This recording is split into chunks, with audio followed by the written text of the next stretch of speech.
में सुख नहीं मिल सकता, संसार के भोगों में सुख नहीं मिल सकता। आत्मा का सुख तो परमात्मा में है। जितने जल्दी ईश्वर की तरफ बढ़ो लोगे, जितने जल्दी उसका ध्यान कर लोगे, उतने जल्दी सुखी हो जाओगे। सुखी होना चाहते हो तो भगवान की तरफ बढ़ो। और आप लोग शरीर को ही सुख देने में लगे हैं।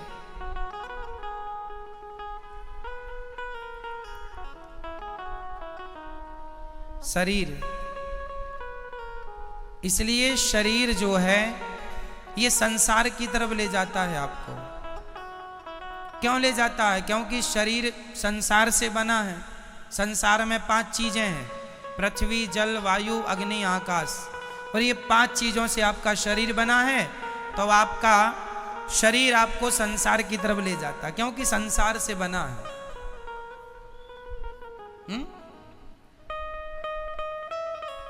आपको आंख अच्छा अच्छा दिखाना चाहती है, इसको आप देख रहे हैं, आपको सुख मिल रहा है, पर यह सुख क्षणिक है।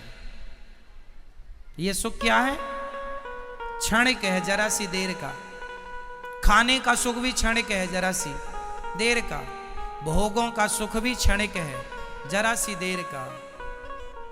आप जरा सी देर के सुख के पीछे सारी जिंदगी लगाए हैं। सारी जिंदगी आपको लगता है अरे वो करोड़पति बन गया, मैं भी बन जाऊंगा, मुझे भी सुख मिलेगा। सब करोड़पति बन रहे हैं।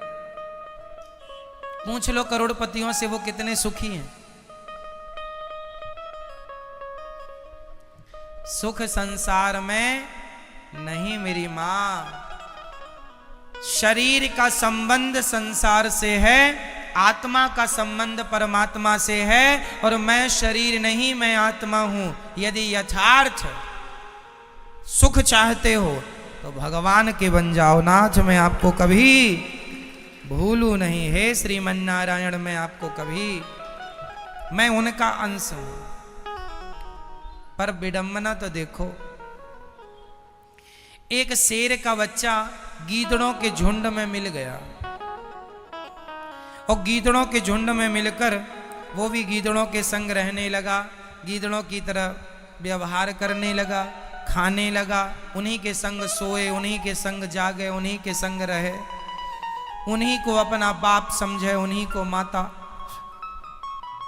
एक दिन शेर आया और शेर ने देखा कि मेरा कोई अपना आदमी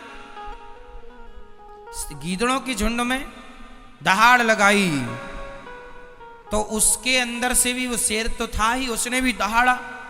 शेर ने बुलाया, यहां तू शेर का बच्चा है, गीदड़ों के झुंड में क्या कर रहा है? बोले नहीं नहीं, हम तो गीदड़ ही है, ये सब हमारे रिश्तेदार हैं। शेर ने कहा पागल, तू शेर का बच्चा है, कब से गीदड़ों के? बोले बचपन से। एक्चुअली हुआ क्या था, ये अपनी माँ से बिछड़ गया और गीदड़ों के झुंड में मिल गया, वहीं पला बढ़ा तो अपने आप को वो गीदड़ मान लिया। उसी प्रकार तुम सब शेर के बच्चे हो, परमात्मा रूपी शेर के, लेकिन गीदड़ों के झुंड में मिलने से आप अपने आप को गीदड़ समझ रहे हैं। मैं गीदड़ हूं, मैं रामबाई हूं। ये अपने आप को रामबाई समझे बैठी है। मैं गीताबाई हूं, मैं सीता हूं, मैं अनुराग हूं, मैं अभिनव हूं, मैं नारायण हूं। आपने अपने आप को कुछ भी समझ लिया।